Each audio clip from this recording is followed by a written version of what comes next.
With any high school football program, team unity is crucial, but here at St. Thomas More, they kick it up a notch. The team spends the entire day together, starting before the sun is even up.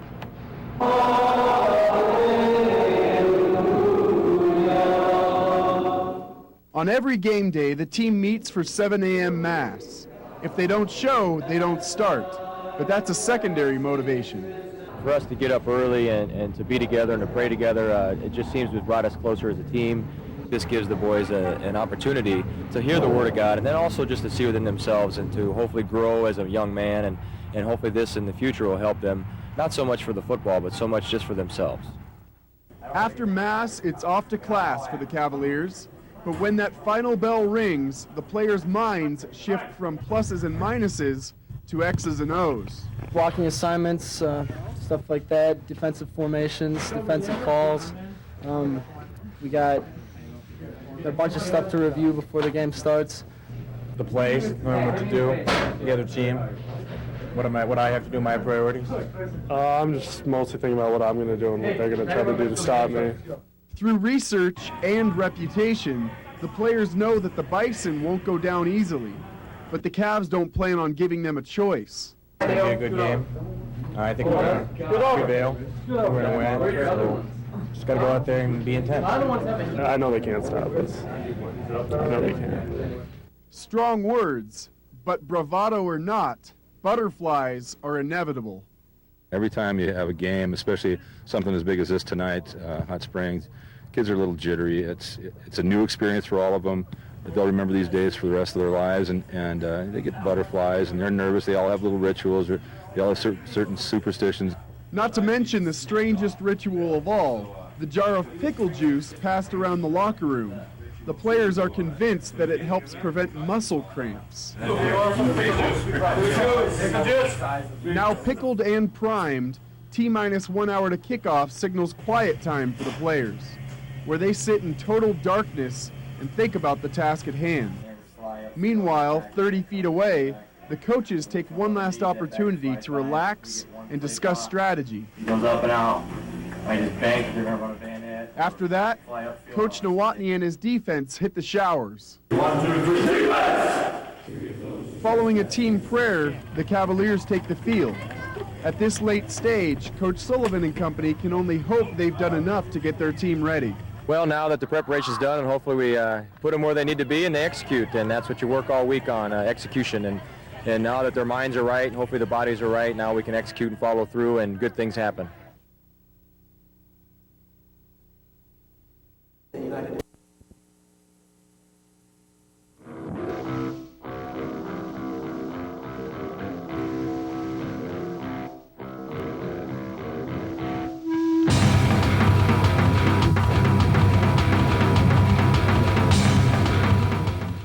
The Cavaliers had already surpassed their predecessors by clinching a share of their first Black Hills Conference football title. But that wasn't their goal. The only thing standing between them and a title all their own was the Hot Springs Bison. All the preparations have been made, and now it's time to play football. The first Cavaliers possession comes up empty, resulting in a punt from senior Jordan Den Hartog. But on the Bison's second play from scrimmage, quarterback Charlie Baker fumbles the snap, and St. Thomas More senior Cade Conego falls on it. The Cavs waste little time taking advantage as senior quarterback Nate Hollenbeck finds sophomore Dusty Nowotny for a 27-yard touchdown and an early 6-0 lead. But Coach Sullivan wants the ball back, so he calls in a Nowotny onside kick. Get the ball! Get the ball! That's our ball! That's our ball! Yes! That's our ball! Woo! Woo! Junior Chris Hurd recovers, and with the adrenaline pumping, Sullivan knows just what he wants. Go in for Dusty, tight right, load option right arrow pass. And just a few plays later, his offense delivers, as Den Hartog punches it in from 4 yards away.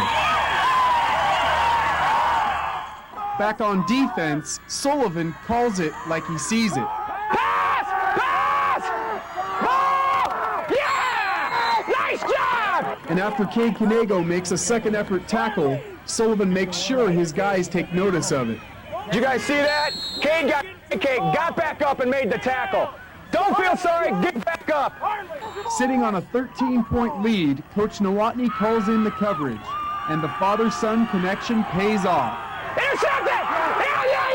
Yeah! Dusty Nowotny with the pick, and with the ball back, this great completion from Hollenbeck to senior J.J. Elm helps set up Den Hartog again from a yard away. 20-0 Cavaliers. We're gonna bury him. We're gonna bury him. And bury the Bison they did by a 20-6 final.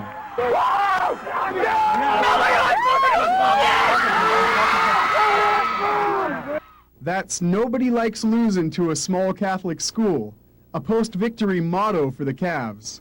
But like it or not, the win gave St. Thomas More the outright Black Hills Conference title and a boost of confidence heading into the playoffs. That's going to give us great momentum going into Tuesday. We're going to be ready for the playoffs. We're going to be ready for our next step. What we've talked about is 3 steps to success. One was the conference crown, then try and go for the region crown, and then we'll just let the other steps stay where it's at until we see if we can get there.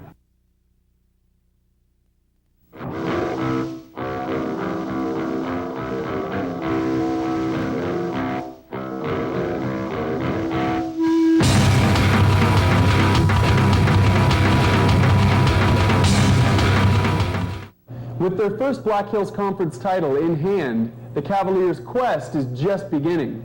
The very next day, the second season gets underway. At 3:30 Friday afternoon, the team is back together watching film. This gives them a chance to see what they did well and what they could have done better. But it's also a chance for players to point out things their coaches can't see from the sidelines. I would have had 2 guys on me and nobody behind me. And for Sullivan to single guys out, like senior linebacker Kirby Morshey.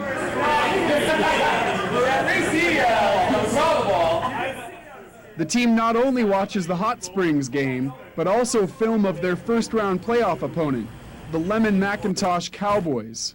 Well, film doesn't lie, and you can't hide on film. So, you know, we won 20-6, but we still made a lot of mistakes, and those are the things that you got to cure as we go into the second season. So we watch film to get better. I mean, sometimes we miss a blocking assignment, or sometimes they threw something at us and there was a question, and now we can break that down and find out how to remedy that if we see it again. After a 6 a.m. practice Saturday morning, the Cavs reconvene on Sunday night, starting in the classroom. And again, the only team that can lose Tuesday night's game is sitting in this room. They're not sitting up in Lemon. Coach Sullivan insists that a good practice starts with good preparation. If we don't break it down for them and we don't tell them where they're at, they're out there like on an island.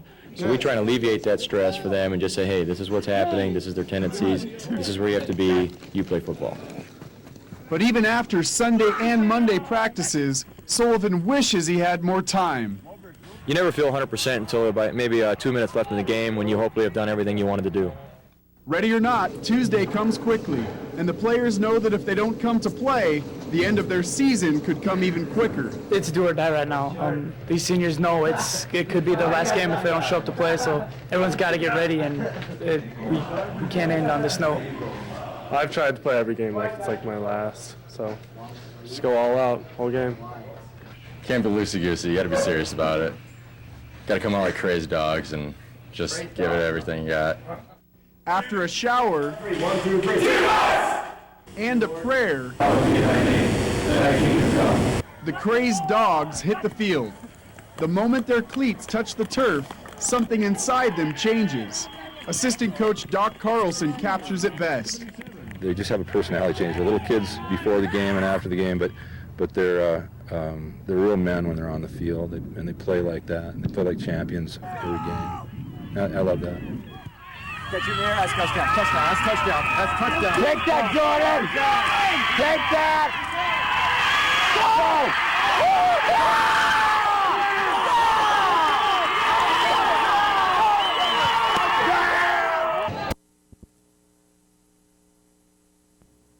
The 64 4th annual Sturgis Motorcycle Rally, which is mostly about street bikes, but those aren't the only two-wheelers revving up here in the Black Hills. Now, while the players and their families may not always remember the score, they will always remember the experience. At Coors Field, I'm Brent Bidell. Mentioned we've been seeing a lot of familiar faces, and we are joined now by a couple of bareback riders who see a familiar face every time they look at one another. The bullfighters love what they do. Nevertheless, one can't help but wonder if they knew going in just how hard it would be. You can tell as you're walking in through the parking lot that this is going to be a crazy atmosphere in here. You got the Spearfish crazy fans as always, and it's going to be a lot of fun. Several cowboys and cowgirls, like we said, trying to take a big step toward the National Finals Rodeo in Las Vegas at the end of the year. The Sturgis Rally may be all about camaraderie among bikers, but that isn't to suggest that a competitive spirit isn't still looming throughout the Black Hills. Today, the hill climbers took one last shot at Jack Pine Gypsy Glory. And even after a long week of riding, there was still quite a contingent out there to cheer these guys on. Here's Sturgis native Troy Finn, son of KEVN co-athlete of the week, Shane. His feet can't even reach the ground on this bike, but he takes the hill anyways, going 178 feet. Great work there from the young Finn. Rapid City's own Jason Brower now earning style points for the wheelie halfway up. However unintentional it may have been, 155 feet for him. In the 201 to 250cc class, this is Jesse Varnes, also from Rapid, working his way up and over the top in 9.94 seconds. And finally, the aforementioned Shane Finn with, at that point, the fastest time to the top, 7.79 seconds. Today concluded a great week of climbing for everyone involved. They come from all over the country. A lot of them have never seen a hill climb before, so it's a good experience for them when they do come to the rally. We've had a lot of accidents on the half mile and things like that, which kind of made it a rough week for us. But trying to bring it down the hill. On the whole, we've had a really good week. And we have a special treat coming up for you tonight at 9 o'clock, professional boxing highlights from the Buffalo Chip, and that will help to round out what has been a fun-filled week of off-the-wall sporting action. Central basketball player Raymond Handboy is an ordinary high school senior playing a game he loves. Like another number 23 you might know about, Raymond endured rejection before finally earning the roster spot he coveted. When I got cut my freshman year, my freshman and sophomore year was kind of got to me, and I almost wanted to quit basketball for a little bit, but I played it every single day, and I couldn't quit it all. And I finally decided to try out my junior year and made the team, and it kept me going. He's worked very hard to get where he's at, and he's a solid starter for us. He does a great job. He's earned everything he's got, and he's a very, very good player. Raymond prefers an alternative description of his role for the Cobblers. I'm kind of a grunge, but I'm a hustler, pass the ball. I step it up when they need me to. He hustles all the time. I mean, he's always working hard on both ends of the floor. He'll dive on the floor for loose ball. He'll take a charge. He'll get a steal when you need it. Doesn't wait for something to happen. He goes out and tries to make something happen. While Raymond is one to make things happen, he had no control over the fact that he was born without a left hand. You may not have noticed his challenge on your own, but you wouldn't be the only one. You wouldn't know that there's anything different about him out on the floor. He wants to be treated like everyone else, and we always do. And he does. He's capable of doing a lot of things on the basketball floor that a lot of people can't. He never let me use my hand to my advantage, well, to anybody else's advantage. He always pushed me like the other kids, never treated me any different. If there's something we can all learn from Raymond Handboy, that would be not to give up, keep persevering, don't let anything get in the way. Brent Bidell, KEVN, Fox 7 Sports. Brent Bidell is here with sports, and the triathlon takes just a wee bit of training. Yeah, I mean, from what I understand, it's basically one of those things you can just kind of do every once in a while and compete quite well. Yeah. A 1,000-meter swim, 22 kilometers of mountain biking, and then 8 kilometers of running. My morning routine, not so much. Try the first annual Iron Creek Off-Road Triathlon. About 100 triathletes from all over the country converged on Iron Creek Lake near Spearfish this morning for the Nissan Xterra Point Series event. For the athletes who choose to compete, it's a challenge. For the South Dakota sports scene, it's been a long time coming. We're in a great area of the country that just is begging to have events like this. And of course, then the national forest and everything is just fantastic. And so we've got a bunch of people up here from Utah and Colorado and other regional states, and for the first one, and we'll bring them back every year from here out. All the races are all off-road, so it all involves mountain biking and trail running. Lots of the runs have hike sections and really difficult terrain to get up and down. A lot of times ropes are involved a little bit to support the runners. A Rapid City couple, Phil and Nancy Bushing, won today in times of 1 hour 56 minutes and 2 hours 19 minutes, respectively. More Rapid City natives, Greg Lewis took 7th and Karen Neal finished 10th. Congratulations to all our local triathletes. The Central girls soccer team wanted nothing more than to start their season off on the right foot, pun very much intended. To do so, they'd have to beat the Pierre Lady Govs today. Coach Richard Long and company trying to keep pace with Stevens after the Raiders' victory over Pierre last night. This is Sarah Calloway moving swiftly to her right. She centers to, well, the Pierre goalkeeper, but a nice move nonetheless, and we are still tied 1 apiece at that point. Lady Govs have a corner kick coming up here, but Cobbler's goalkeeper Danny Sabo breaks through the pack to kill the threat. Sabo came up with a bunch of timely saves today, that being one of them. On offense, Central showed some early season rust. Brianna Beert makes a nice move but loses the handle, and senior Jacqueline Morris passes to Corey Barber, much to Barber's surprise. But despite some kinks still to work out, the Cobblers hang on to win this one. Final score 2-1. And meanwhile, the Cobbler boys were having a rough second half as they also hosted Pierre just about 100 feet away. Governor's penalty kick, they used the diversion, but Sean Burns isn't fooled. He makes the diving save to keep his team in this one. Senior Greg Schroeder with a pretty play coming up here, moving to his left and firing perfectly over the head of the Pierre keeper, just under the crossbar for the Cobblers' first goal of the game. That one makes it 5-1, but it wouldn't get any closer than that. Governor's on the break. Burns makes one save, but then collides with the Pierre player, and he goes down. The goal was disallowed, but 4 other goals were not, as Pierre takes this one by a final score of 9-1, but Burns would be okay. To some baseball now, where Torrey Hunter single-handedly helped the Twins pad their division lead on Cleveland. Omar Vizquel singles to center off Terry Mulholland. Ron Belliard thinks he can take third. Hunter shows him otherwise with the bullet to nail him at the bag and end the top of the third, tied at 1. More bullets from Hunter at the plate in the fourth. He jumps all over the Chad Durbin's delivery, hammering it to the left field bleachers in a hurry. The Twins are now 6 games up in the AL as they have won 5 out of 6. Final score 8-1 in this one. And finally, the State Amateur Disc Golf Don't You Dare Call It Frisbee Golf Championships started today at Jackson Park. Around 50 competitors turned out to compete for slinging supremacy. What a beautiful sound. Golfers from all over the region have their sights set on more than $1,300 in prizes and trophies. The beginners will play a total of 36 holes today and tomorrow, and the advanced group played this afternoon with another 22 still to come. So, you know, I refuse to believe, you know, it's like playing 36 holes of regular golf. You know, that takes a wear on your body. Yeah. And I got to think that this one takes a wear on your elbows and your joints. I would think so, too. Those guys really get into it, but they're good.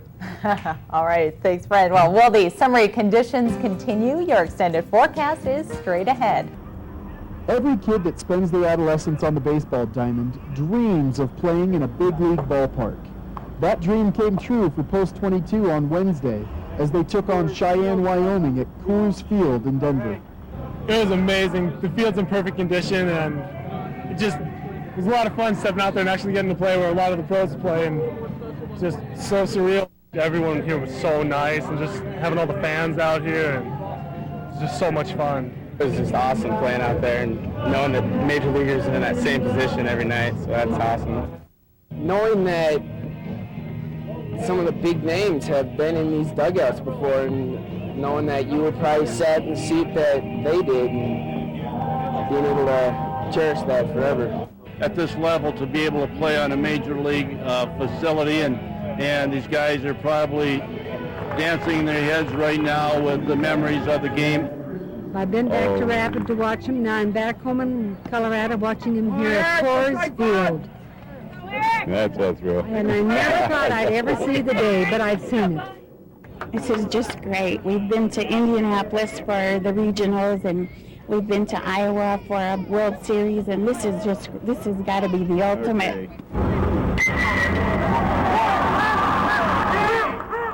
The players would surely agree, although their bliss was numbed at first by their nerves. Oh, geez, you see all these seats and all this huge stadium, you get a little dizzy out there, and you got to look back down at the grass and realize it's just a baseball field. I didn't even have to turn around. It's just the seats, just knowing that there's 60,000 seats here, just knowing that it could be filled up, being able to play in front of all that would just be awesome to do. I tell you what, I'm sure they're pretty nervous. A lot of fun for them. It's fun for the parents too, fun for the coaches. Kids had jitterbugs, we had jitterbugs, so it feels kind of good to be here. As the collective utopia gives way to nostalgia, the team finds itself inspired for the future. This is one of my dreams of playing in Major League field, and I got to live that. Now I just got to set my goals a little higher and hopefully get to the big leagues. They can tell their grandkids that I played on the Coors Field, and you don't ever have to tell them that you weren't playing for the Rockies, but because they'll never know. 20, 30 years from now, the score was 8-2, I believe. It'll probably be 28-2. Everybody will have probably 400 or 500-foot home runs in the ballgame as they tell their grandkids. An 8-2 victory makes Post 22 the first American Legion team to win a game here in this stadium. Now, while the players and their families may not always remember the score, they will always remember the experience. At Coors Field, I'm Brent Bidell, KEVN Fox 7 Sports.